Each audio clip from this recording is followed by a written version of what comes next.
नमस्कार मंडळी, कशा आहात? मजेत ना? मजेतच राहा. सर्वात प्रथम हनुमान जयंतीच्या तुम्हा सर्वांना खूप खूप शुभेच्छा.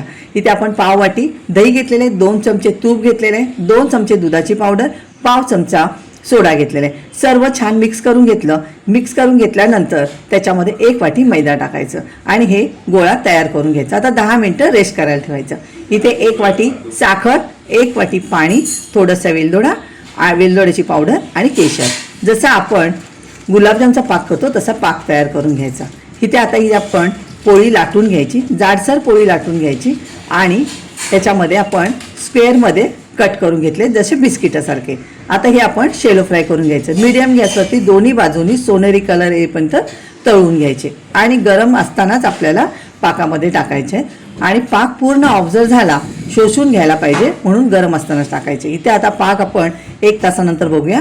छान असा ऑब्झर्व झालेला आहे, शोषून घेतलेला आहे. नक्कीच असा गोडाचा पदार्थ झटपट करून बघा आणि व्हिडिओ आवडला तर लाईक, शेअर, कमेंट करायला अजिबात विसरू नका. थँक्यू.